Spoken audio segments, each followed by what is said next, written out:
ஒவ்வொரு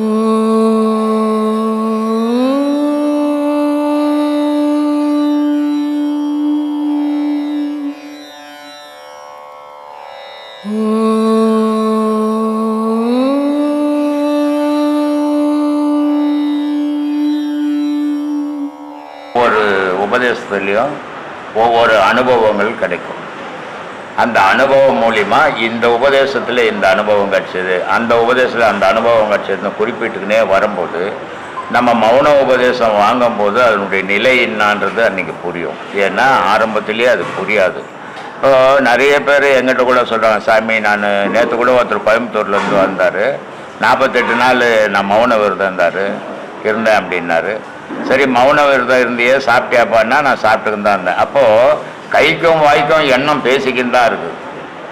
மௌனம்ன்றதுன்னா எண்ணமற்ற இருக்கிறது மௌனம், எண்ணத்தோடு இருக்கிறது மனுஷன். ஆனால் வாய் மூடிக்கின்னு இருக்கிறதால மௌனம்ன்றான் ஏமாந்துக்கின்னு இருக்காதீங்க. மௌனம்ன்றது பெரிய உபதேசத்துலேயே மௌன உபதேசம் பெரிய உபதேசம். அந்த மௌன உபதேசத்தினுடைய விளைவுன்னா எதுவுமே செய்யலை, எந்த அசைவுமே இல்லை. எந்த அசைவும் இல்லாத போது உடல் தன்னறியாமையே உஷ்ணமேறி நெருப்பு உடலாக நம்ம உடல் மாற ஆரம்பிக்கும். அந்த நெருப்பு உடலாக மாறினாதான் இறைவன் ஒளியும் ஓசையுமா இருக்கிறான். ஆனால் நம்ம மண்ணும் தண்ணியுமா இருக்கிறோம். அப்போது இந்த மண்ணும் தண்ணியிலேருந்து மாறுபட்டு நம்மளும் ஒளியும் ஓசையுமா வரணும்னா ஒளி உபதேசம் வாங்கணும், நாத உபதேசம் வாங்கணும். இது ரெண்டுமாவும் நம்ம ஆகும்போது தான் நம்ம கடவுள் நிலைக்கு நம்ம போக முடியும். எந்த உபதேசம் வாங்கிட்டு இங்கேருந்து உபதேசம் வாங்கிட்டேங்க, நான் 5 உபதேசம் வாங்கினேன்னு அதை செய்யாமல் இருக்கிறதால அதனால ஒரு பயனும் யாருக்கும் கிடைக்காது. ஒரு குரு கிட்ட போய் உபதேசம் வாங்கிட்டா நமக்கு எல்லா சக்தியும் வந்துடும், நம்மளுடைய இது எல்லாம் கர்மாலாம் தீர்ந்துடும்னு யாராவது நினச்சிங்கன்னா அது உங்களையே நீங்கள் ஏமாற்றிக்கிறீங்கன்னு அர்த்தம். காட்டி கொடுக்கறது என்னுடைய வேலை, பயணம் பண்ணுறது உன்னுடைய வேலை. நீங்கள் வாழ்க்கைன்றது நிச்சயம், அது வாழ்க்கை வாழ்ந்து தான் ஆகணும், பணம் சம்பாதிச்சு தான் ஆகணும். ஆனால் பணமே வாழ்க்கைன்னு இருந்தால் ஞானத்துக்கே வரக்கூடாது, அதிலேயே வாழ்ந்துட்டு இருக்கலாம். ஞானத்துக்கு வர நீ போட்டு சும்மானா அதில் வேஷம் போடுறதுல ஒரு பயணமும் கிடையாது. தெய்வத்துக்கிட்ட நம்ம போகணும்னு சொன்னால் எந்த வித ஆடம்பரமோ எந்த வித வேஷமோ எந்த வித பொய்யோ இருக்கக்கூடாது. அதுதான் தெய்வ வழிபாடு. சும்மானா உடல் முழுக்க வேஷம் போட்டுக்கிறதால தெய்வ வழிபாடு வந்தது. அது ஊர் மேய்ச்சிக்கிறதுக்கு போட்டுக்கிறத தவிர உண்மைக்கு போடுறதில்லை. உண்மைக்கு போடணுன்னா நீ பிறக்கும் போது எப்படி இருந்தியோ போகும்போது அப்போ எப்படி இருக்க போறியோ அதே மாதிரி வாழும் போது இருக்கணும். அதான் ஞானம். ஆனால் பிறக்கும் போது நிர்வாணமாக பிறந்த, எதுவுமே இல்லாத பிறந்த, அன்னகயிறு இல்லாத பிறந்த, எல்லாம் இல்லாமல் பிறந்த பிறகு நான் கடவுள் வழிபாடுன்னு எல்லாத்தையும் மாட்டிக்கின்னு தெரியுது. கடவுள் வழிபாட்டில் அது ஊர் மெச்சுக்கு போட்டுக்கிறது. அதனால உண்மையான தெய்வ வழிபாட்டில் உலகத்தில் நீ 1000 பொய் சொல்லி வாழ்ந்துக்கோ, கடவுள் விஷயத்தில் பொய் பேசக்கூடாது, கடவுள் விஷயத்தில் அடுத்தவனுக்கு பொய் சொல்லி கொடுக்கக்கூடாது. அது ரொம்ப முக்கியமாக எல்லா சீடர்களும் தெரிஞ்சுக்க வேண்டிய விஷயம்.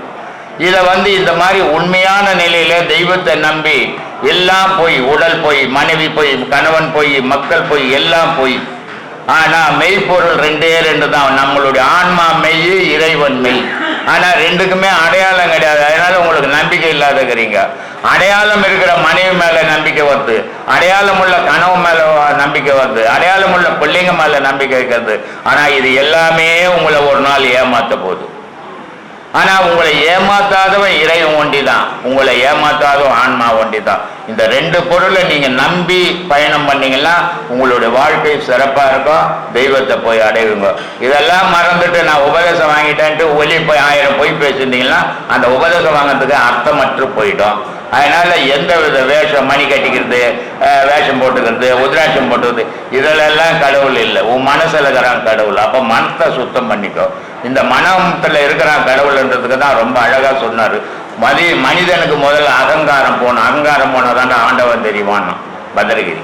அதனால அகங்காரம் உள்ளடிக்கு ஐம்புலனை சுட்டறுத்து தூங்காமல் தூங்கி சுகம் பெறுவது எக்காலம்னா. தூங்கவும் கூடாது, மூச்சுன்னுக்குதாது.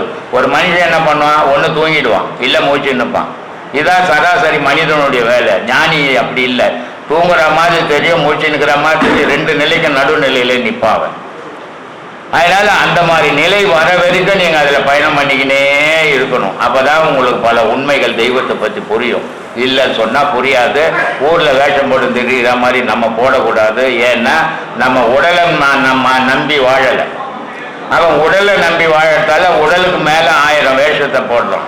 நம்ம வாழறது உயிரை நம்பி வாழறோம், ஆன்மாவை நம்பி வாழறோம், ஆண்டவனை நம்பி வாழறோம். அப்போ இந்த உடல் மேல எந்த வேஷமும் போடக்கூடாது. எல்லா வேஷமும் ஒரு நாள் கைண்டி போகுது. ஆனா கைண்டி போகாது, நம்மளை விட்டு போகாத பொருள் 2 தான். நம்மளை விட்டு கடவுளும் போக மாட்டான், நம்மளை விட்டு நம்ம ஆன்மாவும் போகாது. இது 2 தான் நிஜ பொருளை தவிர மீதி எல்லாமே பொய் பொருள்.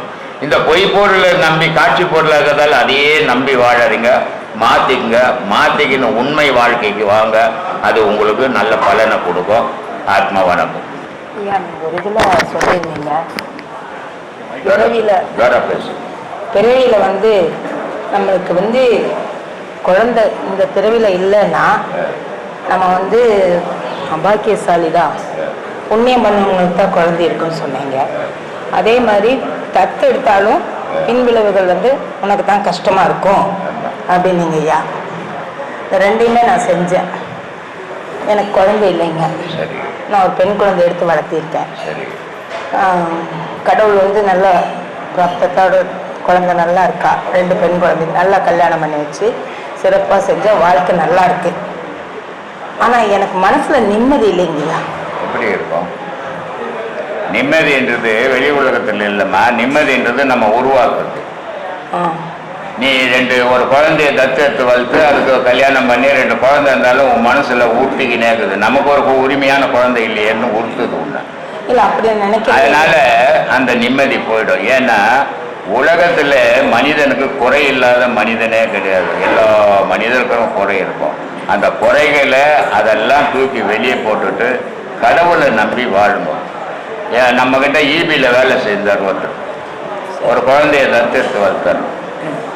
பையன் அவன் ஹைஸ்கூலில் படிக்கணும்னா அவன் வீடு இங்கேருந்து ஒரு 500 அடி தூரம் ஸ்கூலுக்கும் வீட்டுக்கும்.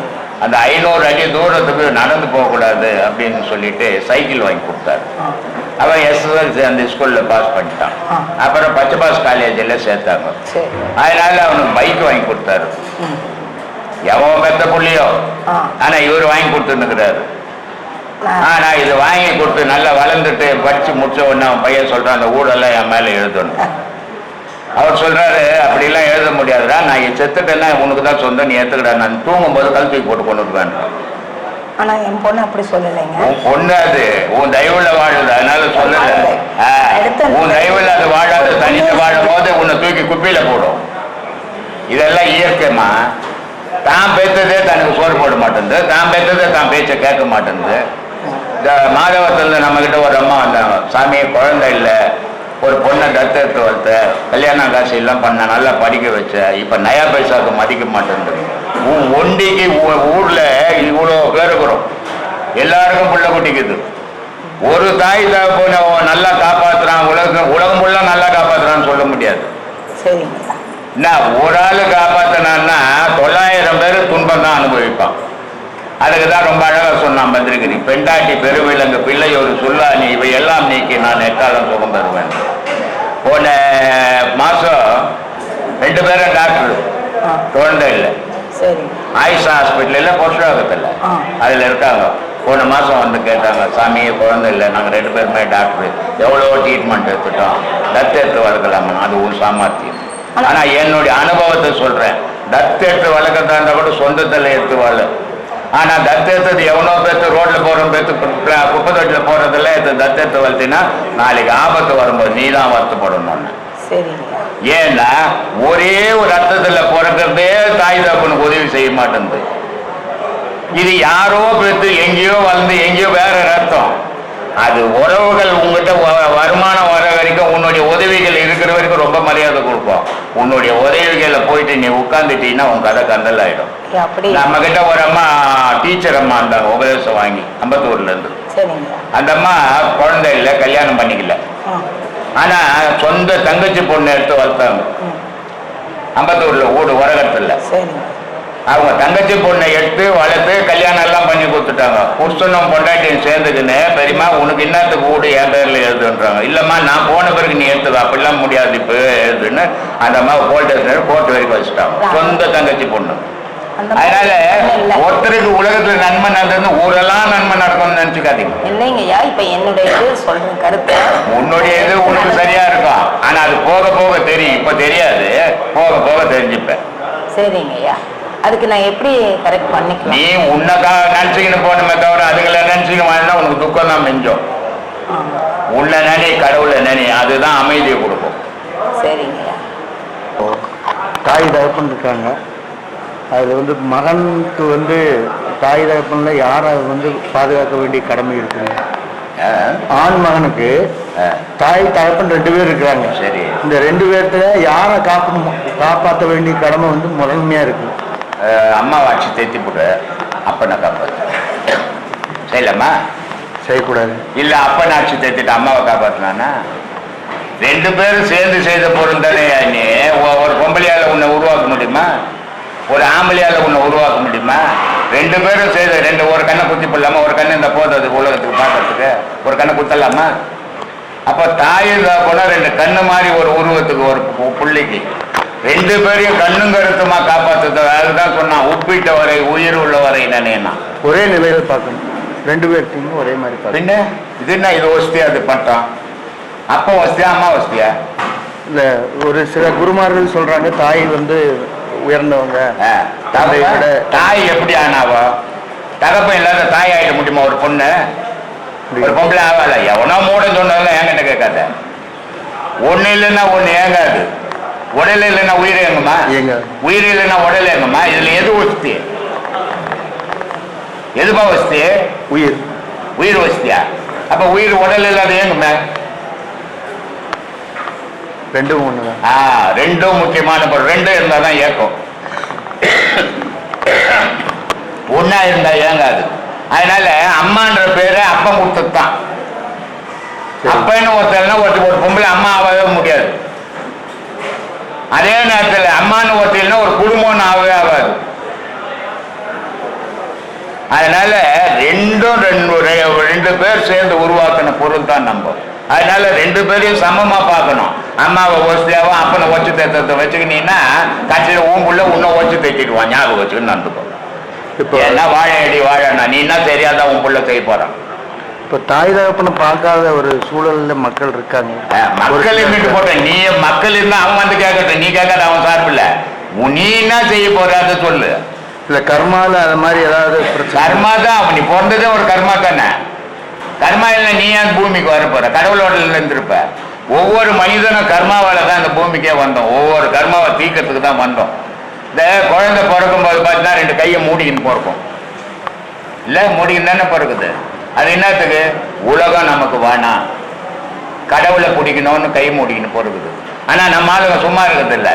பிறந்த உடனே போய் அது கையில ஒரு 100 ரூபாய் கொடுத்த, நைனா நீ டாக்டர் ஆயிடணும், நீ கம்பவுண்டர் ஆயிடணும், நீ டிரைவர் ஆயிடணும் அப்படின்னா அது மூடி இந்த கையை பிரிச்சு விட்டுடுவோம்.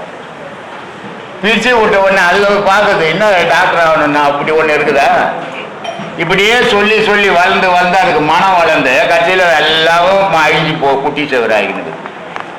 எதை நம்ம ஆரம்பத்தில் உருவாக்குறோமோ அது முடிவு வரைக்கும் ஒரு ஆளுக்கு தான் சொன்னான். தொட்டில் பழக்கம் சுடுகாடு மட்டும்னா. எதை நீ ஆரம்பிச்சியோ அது முதுமை வரைக்கும் வந்துக்கின்னு தான் இருக்கும். ஜனனம்ன்றது ஒன்று ஆயிட்ட, மரணம்ன்றது ஒன்று நிச்சயம். அந்த ஜனனத்துக்கும் மரணத்துக்கும் இறைவன் ஒருத்தங்க அவனை பிடிக்க தெரிஞ்சுக்கும். மக்கள் கஷ்டப்படுறான், அவன் பட்டும் போறான், உனக்கு என்ன போச்சு? நீ கஷ்டப்படாத வாழு, நீ நல்லவனா வாழு. அவன் ஊர்லாம் கெட்டவங்களை இருந்துட்டு போட்டுமே, நீ நல்லவனாயிடும். அடுத்தவனை பத்தி பேசியே கெட்டு போயிடுறோம். நம்ம அடுத்தவனை பத்தியே பேசக்கூடாது. நம்ம வாழ்க்கையை சிந்திச்சு பாருங்க. நம்ம எப்படி வாழணும்னு தெரிஞ்சுக்குங்க. எவ்வளவு உதவிகள் செய்யணும். நம்ம எதுக்காக இந்த மனித பிறவி வந்துக்குது? எல்லாம் ஆடு மாடு எல்லாம் பிறந்தது இல்லை, சாப்பிடுறது இல்லை, குட்டியா தானே பிறந்தது, பெருசாகுது, அதுவும் குட்டி போடுது, திருப்பி அதுவும் தூங்குது, அதுவும் சாப்பிட்டு அதுவும் செத்து போகுது. எந்த நாய் இந்த ஹிஸ்ட்ரி இருக்குதா?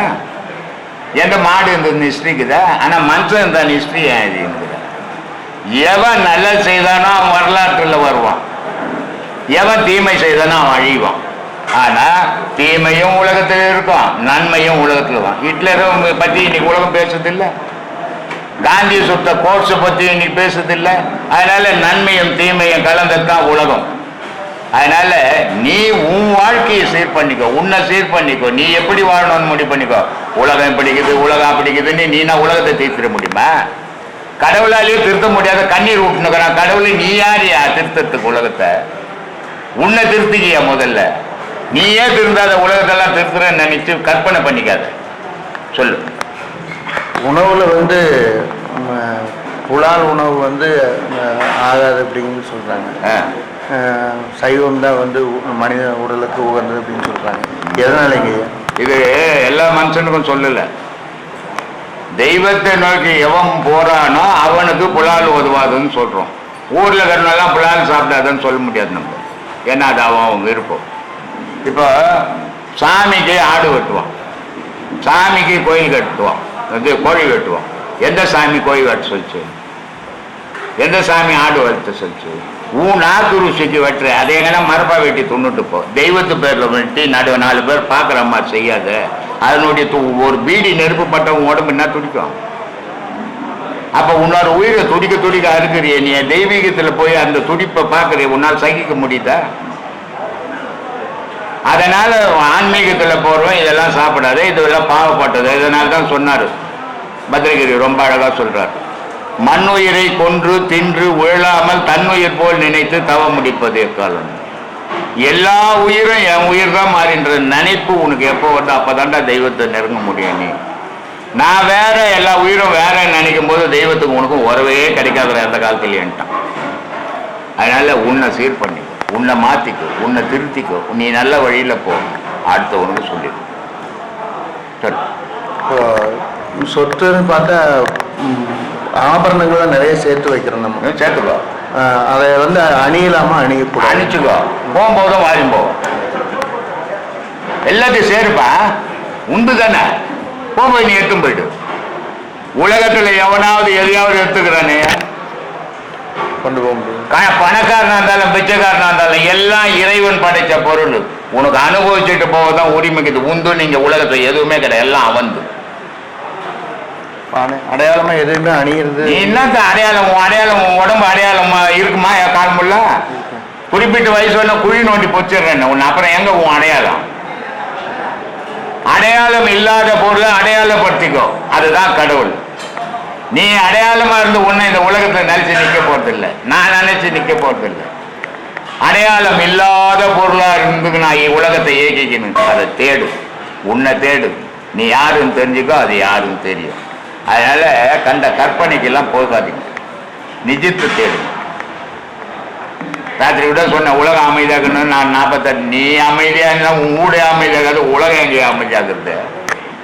நீ 48 நாள் நான் அமைதியா இருக்கணும்னு மௌனத்துல இருந்தா உன் புள்ள டமாலும் ஒரு கிளாஸ் எடுத்து போடுவான், உன் பொண்டாட்டி ஒரு குண்டாத்துக்கு ஒண்ணு அடிப்பா. அப்ப நீ எங்க அமைதிக்குது? உன் வீட்லயே அமைதி இல்லை, உலகத்துல அமைதி இருக்குமா? உலகம் கடவுளே அமைதியா இருக்கணும்னு நினைக்கிறான், இருக்க முடியல. அப்புறம் மனிதனால மாத்திட முடியுமா? எந்த கும்பனாலையும் மாற்ற முடியாது. அவன் தான் மாறணுமே தவிர மற்றவனால எவனையும் மாற்ற. இப்ப நான் கூட இவ்வளவு பேசினுக்குறேங்க, இவ்வளவு 40 வருஷமா பேசிங்கிறேன். ஏன்னா மாறினானா மாற முடியாது. அவன் மனசு மாறினாலே தவிர நான் பேசுறதால எவனும் மாற மாட்டான். அதனால தன்னை மாத்திங்க, தான் நல்ல வழியில போங்க, நல்லதை செய்யுங்க உலகத்துக்கு. அது உங்களுக்கு நல்லதை கொடுக்கும். அதை விட்டு போட்டு எனக்கு பலம் இருக்குது, எனக்கு சொத்து இருக்குது, எனக்கு சுகங்குது, நான் தான் பெரிய ஆளுனா ஒரு நாள் படுக்கத்தான். அந்த படுக்கையை ஞாபகம் வச்சுக்கினீங்கன்னா வாழ்க்கை சீராக வாழ்வீங்க. நான் இன்னமும் இங்கே ஒரு 1000 வருஷம் வாழ போறேன்னு நினைச்சீங்கன்னா ஆணவம் தலை தூக்கி வரும். அதனால அந்த ஆணவத்தை மறந்துங்க, அமைதியோட வாழ கற்றுக்குங்க. பாடம் பண்ணுறதுனால உடல் ஆரோக்கியம் கிடைக்கிறதுக்கு வாய்ப்பு இருக்குங்களா? கண்டிப்பா. ஏன்னா மனிதனுடைய உடல் ஆரோக்கியமாக இருக்கிறதுக்கு காரணம் 72,000 நாடி நரம்பு. அந்த 72,000 நாடி நரம்புலையும் முக்கியமான நாடிகள் 10 நாடி. அந்த 10 நாடிகள் சீராக இருந்ததுன்னா மனிதனுக்கு நோய் இல்லை. ஆனால் அந்த 10 நாடிலையும் முக்கியமான நாடி 3 நாடி, இடைகளை பிங்களை சுழுமுனை. இந்த 3 நாடி, இடைகளை பிங்களை சுழுமுனை, வாதம் பித்தம் சிலோஸ்தமம், இந்த 3 நாடிகள். அதனால தான் நீங்கள் வைத்தியர்கிட்ட போனால் முதல்ல நாடி பிடிச்சி பார்ப்போம், இது 3 சீராக போதா. சீராக போடனா இவனுக்கு எது கம்மியாகுது, எது ஜாஸ்தியாகுது, எதை குறைக்கணும், எதை கூட்டணும் அப்படின்னு அதுக்கேற்ற மருந்து கொடுப்பான். டாக்டர் கிட்ட போனீங்கனாலும் நாடி பிடிச்சி பார்ப்பான். இப்போல்லாம் டாக்டருங்க நாடி பார்க்கறதில்ல, நேராக நீ சொல்கிற கம்ப்ளைண்ட்டை வச்ச மருந்து எழுதிடுவாங்க. ஆனால் முன்னெல்லாம் எல்லா டாக்டரும் நாடி பார்ப்பான், எல்லா வைத்தியனும் நாடி பார்ப்பான். அப்போ இந்த 3 நாடி மனுஷனுக்கு ரொம்ப முக்கியமான நாடி, வாதம், பித்தம், சிரோஸ்தமம். அப்போ வாதம் என்னன்னா காற்று. காற்று குறைஞ்சி போனாலும் மனுஷனை நோயாளி ஆக்கிடும். காற்று ரொம்ப அதிகமாக கூடினாலும் அவனை நிலை தடுமாற வச்சிடும். அதே மாதிரி பித்தம், சூடு ஜாஸ்தியானாலும் அவனுடைய நிலையில் நிற்க முடியாது, அதுவும் மிதமாக இருக்கணும். அதே மாதிரி சிரோஸ்தமம், நீர் ஒரு மனுஷனுடைய உடலில் மிதமாக இருக்கணும். அந்த மிதமாக இல்லாமல் அதிகமாச்சுன்னா ஆசைகள், நீர் எவ்வளோ மனிதனுடைய உடலில் கூடுதோ அவ்வளவும் ஆசைகள் அதிகமாக கூடும். எவனுடைய உடம்புல அதிகமாக சூடாகுதோ அவனுடைய உடம்பெல்லாம் சோம்பேறித்தனத்தை உண்டாக்கிடும். அங்கங்கே படுக்க சொல்லும், வேலை செய்ய முடியாது, எது சோம்பேறித்தனத்தை கொடுத்துடும். எங்கே காற்று அதிகமாகுதோ அங்கே அலைச்சல் ஆகிடும் மனுஷனுக்கு. இது 3 செயலை தான் மனிதனுடைய செயல். இந்த 3 சீராக வச்சுக்கிறது தான் யோக பாடசாலை. ஆனால் இந்த 3ஐயும் சீராக வச்சுக்கிறேங்க, நான் உபதேசம் வாங்கிட்டேங்க, எனக்கு சீராக இல்லையே அப்படின்னா அதுக்கு காரணம் என்னான்னு பார்க்கணும். நம்ம சீராக வாங்கின பாடத்தை செய்துமான்னு பார்க்கணும். மனுஷனுடைய மனம் என்னவா இருக்குது அப்படின்னா, இங்கே வந்த ஒரு கடையில் போய் ஒரு பொருள் வாங்கினேன், இந்த பொருள் எப்படி இருக்குது, சரி அந்த கடையில் எப்படி இருக்குது பார்க்கலாம், அங்கே போய் வாங்குறது இல்லையே, இது கூட சரியில்லையே, நம்ம நினைக்கிற மாதிரி இல்லையே, இன்னொரு கடையில் போய் வாங்கலான்னு. அது மாதிரி ஆசிரமத்தில் கடையாக அங்காடி நாய் மாதிரி தெரியக்கூடாது. தெரிஞ்சின்னா எதையுமே பிடிக்க முடியாது. அதனால தான் சொன்னா, ஒன்றை பிடித்தோர்க்கே உண்மை வசப்படுமே. ஒரு குரு சொல்லிட்டான்னா அவன் நல்ல குருவோ கெட்ட குருவோ, அவன் சொன்னதை செய்தினா அதுக்கு ஒரு பலன் உண்டு. அதனால தான் வால்மீகி என்ன பண்ணா, ஊரெல்லாம் கொள்ளாட்சின்னு தெரிஞ்சுன்னு இருந்தான். போகிறோம் வரவங்கட்டெல்லாம் பிடிங்கிடுவான். ஆனால் அவ்வளோ பிடிங்க அவன் ஒண்டி சாப்பிட முடியுமா, வீட்டுக்கு போடுவான். வீட்டில் சாப்பிட முடியுமா, முடியாது. அப்போ ஊருக்கும் கொடுப்பான். அதே மாதிரி 3 வயசானவங்க வராங்க, அவங்களாண்டையும் கொள்ளாடிக்கிறான். அப்போ அவங்க சொல்கிறாங்க, நீ இப்படி கொள்ளாட்சி போய் என்னப்பா பண்ணுற அப்படின்னாங்க. இது பாவமாக தெரியல, எனக்கு என்ன பாவம், நான் ஊருக்கு கொடுக்குறேன் வீட்டுக்கு கொடுக்குறேன்னா. சரி உன் பொண்டாட்டிக்கிட்ட போய் கேளு, நான் இது வரைக்கும் உழைச்சி சாப்பிட்டது இல்லை, இப்படி கொள்ளாட்சி தான் கொடுத்தேன், இந்த பாவம்லாம் உனக்கு தான் சொல்கிறாங்களேன்ட்டு சாமியாருங்க சொன்னாங்கன்னு பொண்டாட்டிக்கிட்ட சொல்கிறான். பொண்டாட்டி சொல்கிறாட போட முண்டோம் அப்படின்றான். உன் கடமை எனக்கு நீ திருடி எடுத்து வந்து போடு, கொள்ளாட்சி போடு, உழைச்சி போடு, எது போட்டா என்னடா, உன் கடமை என் வீட்டு உள்ள போடணும், அதை தான் போட்டேன். எனக்கு அந்த பாவமோ புண்ணியமோ கிடையாது, அதெல்லாம் உனக்கு தான்டான்னா. சரி என்ன பொண்டாட்டி இப்படி சொல்லிட்டாலேன்னு சொல்லிட்டு ஊரில் இருக்கிறவங்க ஊருக்கெல்லாம் கொடுத்தோமேனு ஊரில் போய் கேட்குறான். ஊரில் இருக்கிறவங்க சொல்கிறாங்க, எங்களுக்கு இதுக்கு சம்மந்தம் இல்லை, உன்னால் தொண்ணு முள்ள கொடுத்தா நாங்கள் சாப்பிட்டோம்டா, எனக்கு பாவத்துக்கு சம்மந்தம் இல்லை, நீ உனக்கு தாண்டா சம்மந்தம். வால்மீகிக்கு ரொம்ப மனசு கஷ்டமாக போச்சு. போய் உட்காந்துங்கிற மறுநாள் வராங்க சாமியாருங்க. என்ன சாமி கேட்டியா பொண்டாட்டிக்கிட்ட? பொண்டாட்டி எனக்கு எதுக்கு சம்மந்தம் இல்லைன்னு சொல்லிட்டா சாமி, உனக்கு தான் சொல்லிட்டா. ஊரில் கேட்டேன், அவங்களும் எனக்கு எதுக்கு சம்மந்தம் இல்லைன்ட்டாங்க. இதுக்கு என்ன தான் வழி சாமி அப்படின்னு. ஒரு மாமரத்தை காட்டி இந்த மந்திரத்தை சொல்லுன்னு சொல்லியிருக்கலாம், இல்லை இதை செய்யின்னு சொல்லியிருக்கலாம். அந்த சாமியாருங்க என்ன பண்ணாங்க, ஒரு மாமரத்தை காட்டி இந்த மரத்தை பேர் மாமரம், மாமரம் சொல்லு, உன் பாவெல்லாம் அழிஞ்சிட்டோன்னாங்க. அந்த ஆள் என்ன போய் மாமரத்தை போய் சொல்றியா, அது எப்படியா என் பாவத்தை அழிக்கும், நான் எதுனா செய்தால் தானே என் பாவம் அழிக்கணும்னு யோசிக்கணும்ல, யோசிக்கவே இல்லை. அவர் மாமரம்னாரு. மாமரம்னது போய் ராமா மாமரத்தை ஜோர சொன்ன என்ன ஆகும், ராமா ஆயிடும். ராமானா ரவிமதின்னு அர்த்தம். அந்த ராமானும் போது பாவங்களை கூட்டுறதும் பாவங்களை அழிக்கிறதும் அந்த ராமா தான். ஒரு மனிதங்கிட்ட பாவத்தை சேர்க்கறதும் பாவத்தை அழிக்கிறதும் ராமா தான். ராமானா ரவிமதினா இடைகளை பிங்களைன்னு அர்த்தம். அப்போ இந்த மாமரம் சொல்லி ராமான்னு வால்மீகி ராமாயணமே எழுதணும். எவ்வளோ பேர் மகானா நம்பர். ஆனால் அவன் அன்னைக்கு கேள்வி கேட்டிருந்தானே முட்டாளவே போயிருப்பான். கேள்வி கேட்கல, சாமியாருங்க சொன்னாங்க, நான் சொல்லினுக்கிறேன்னு சொன்னான். அதனால அறிவாயில்லை, அதனால தான் சொன்னான், ஒன்றை பிடித்தோர்க்கே உண்மை வசப்படும். ஒரு குரு சொல்லி கொடுக்குறது அதை எந்த நேரமும் ஓயாம செய்யணும். உபதேசம் வாங்குறதால யாரும் பலன் கிடைக்கணும்னா அது ஏமாளித்தனமாயிடும், ஏமாந்து போயிடுவீங்க. என்னால உங்களுக்கெல்லாம் சக்தியை கொடுக்க முடியாது, என்னால நான் பெற்ற சக்திக்கு வழிகாட்ட தான் முடியும் உங்களுக்கு. அந்த வழியில நீங்க போய் பயன்படுத்திங்களா தான் உங்களுக்கு அந்த சக்தி வரும். அதனால உடல்நிலை சீராக இருக்கும். ஒன்றே இல்லை, நான் ஒரு 40 வருஷம் தை வேலை செய்தேன் இல்லையா, 40 வருஷம் புகையிலேயே வேலை செய்தேன், 40 வருஷம் வெல்டிங்லேயே வேலை செய்யிட்டு வந்தேன். நான் CO2 வெல்டிங், அதுவும் ஆர்க்கு வெல்டிங்காவது ராத்திரி ஆனால் கண்ணு எரியும், தண்ணி கொட்டும். அதுக்கு உப்பு தண்ணி வெங்காயம் வச்சு கட்டினா சரியாக போயிடும், ட்ராப்ஸ் விட்டா சரியாக போயிடும். ஆனால் ஆர்க் CO2 வெல்டுக்குது ஒவ்வொரு மந்தையும் ஹார்ட் அட்டாக் வந்து சாவடிச்சிடும். அப்படி என் கூட இருந்த எல்லாரும் செத்து போயிட்டான். ரிட்டையர்ட் ஆகாதே பாதி பேர் செத்து போயிட்டான், ரிட்டையர்ட் ஆகி பாதி பேர் செத்து போயிட்டான். வேலை செய்யும் போதே வாயிலேருந்து பல்லுலேருந்து தானாகவே ரத்தம் வரும். பசங்களாக இருந்தால் கூட அந்த CO2 கெமிக்கல் அது. ஆனால் 40 வருஷம் வேலை செய்து நான் இன்னும் கண்ணாடி போடல, எதுவும் போடாத பேசினுக்கிறேன்னு சொன்னால் அதுக்கு இந்த பாடம் தான் அடிப்படையை தவிர, அதை தவிர நான் பெரிய அறிவாளி இல்லை, நான் பெரிய பலசாலி இல்லை. பாடத்தால் இன்னும் உயிராக இருக்கிறேன், பாடத்தால் இன்னும் உலகத்துக்கு அனுபவத்தை சொல்லின்னுக்கிறேன், பாடத்தால் பல பேருக்கு அது நன்மை கிடைக்குது. பாடத்தை எவன் ஒருத்தர் சீராக செய்கிறானோ அவனுக்கு அதன் பலன் உண்டு. பாடம் செய்யாதவங்களுக்கு எந்த பலனும் கிடைக்காது. சொல்லு. சரி, பாடத்து மூலியமா நல்ல பலன்னாக்கா அந்த யுக வாழ்க்கையில தெளிவு கிடைக்குது. அது ஒன்றுத்தையும் செயல் வந்து அதுதான், அதை கூட சீரா செய்ய முடியுது. சீரா செய்யணும். மனைவி அவ மனைவி எப்ப மனைவி? இரவுல மனைவி, மற்ற நேரத்தில் ஒரு அடையாள பொருள். புள்ள கடமையை செய்யும் போது புள்ள, கடமையிலேருந்து போகும்போது அது ஒரு அடையாள பொருள். அப்படி எடுத்துக்கினால் பாதிப்பு உங்களுக்கு இல்லை. ஐயோ என் பொண்டாட்டி மாதிரி உலகத்தில் பொண்டாட்டியே இல்லை, என் பிள்ளைங்க மாதிரி உலகத்தில் பிள்ளைங்களே இல்லை, என் பொண்ணு மாதிரி உலகத்தில் பொண்ணே இல்லைன்னா நீ ஏமாந்து போகிறதுக்கு அறிகுறி அதுன்னு அர்த்தம். ஏன்னா யாருடைய வாழ்வும் நிலை இல்லை, யாருடைய வாழ்வும் நிரந்தரமானது இல்லை. இன்னைக்கு நீ சுகமா சந்தோஷமா இருக்கிற, நாளைக்கு திருப்பி துக்கப்படுற.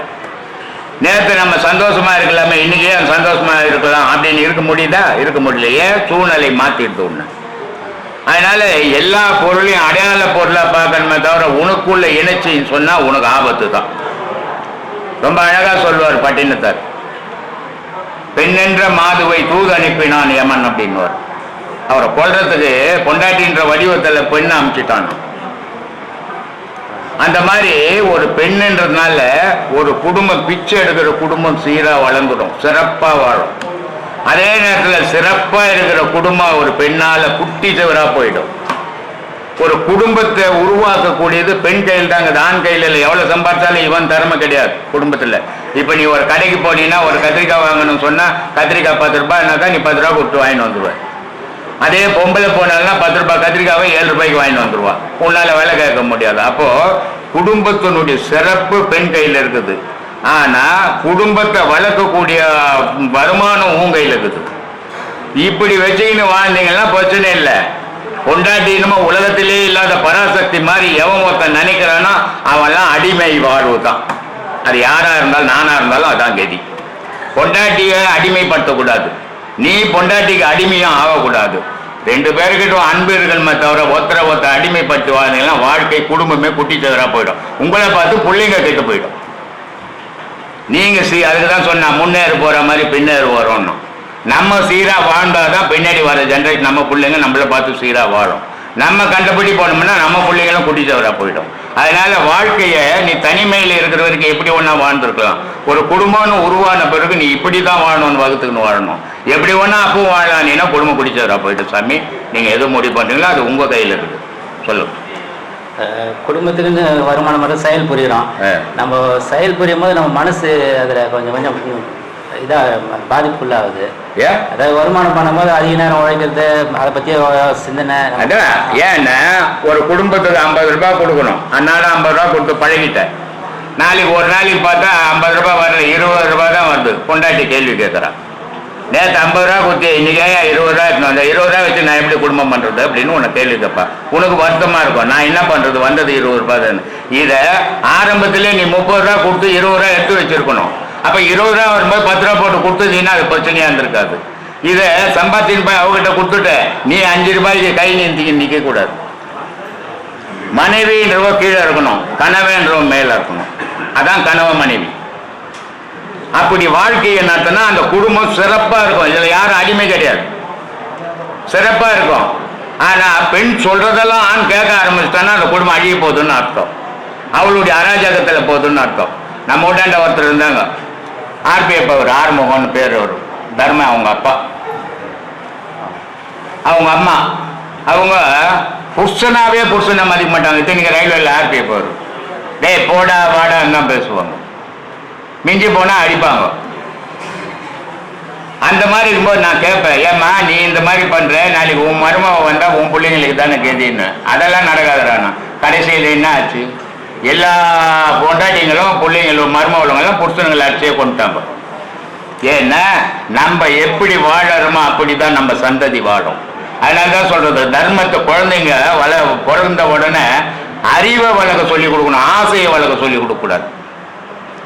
அறிவு வளர்ந்தால் அது சீரா இருக்கும், ஆசை வளர்ந்தால் கெட்டு போயிடும். ஆசை வளர்ந்ததுன்னா அது எந்த வழியிலையும் போய் ஆசையை நிறைவேற்றி விரும்பும். அறிவோடு வளர்ந்ததுன்னா அது இதுதான் செய்யணும் இதுதான் செய்யக்கூடாதுன்னு இருக்கும். அதனால அறிவை வளர்க்கணும், ஆசையை உண்டாக்க கூடாது பிள்ளைங்க கிட்ட.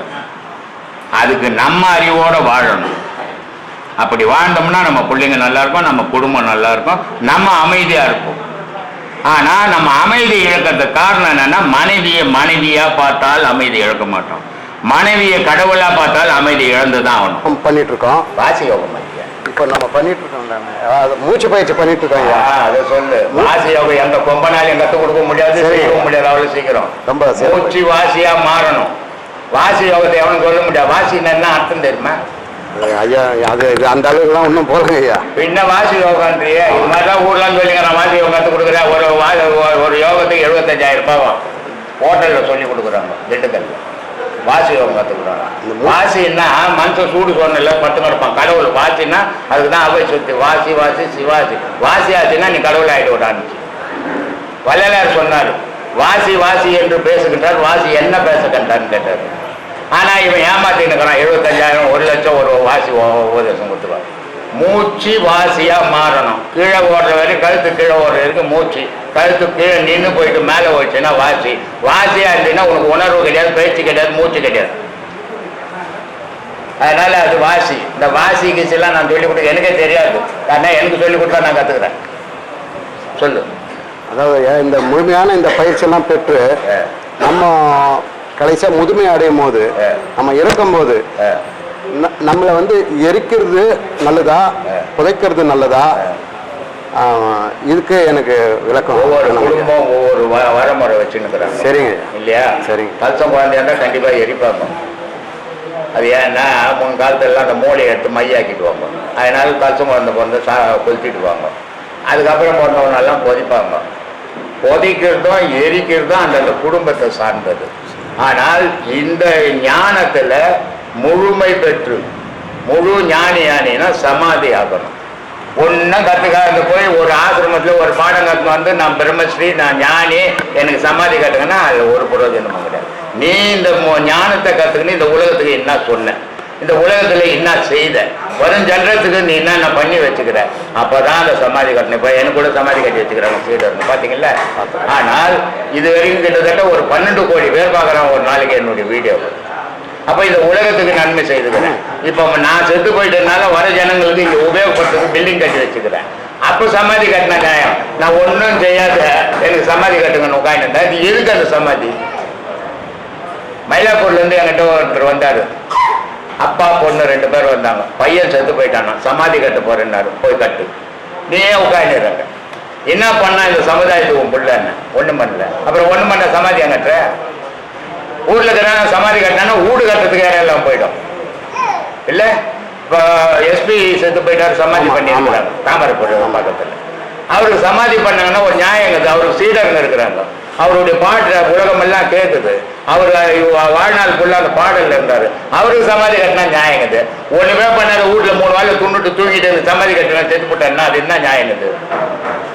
அதனால சமாதி கட்டுற தகுதியை உனக்கு உருவாக்கின்னு சமாதி கட்டு. இதான் என் ஒப்பீனியன். இல்லைங்க, இந்த சிறப்பை தெரிஞ்சுக்கணும் அப்படின்னா உங்ககிட்ட ரொம்ப சந்தோஷம்.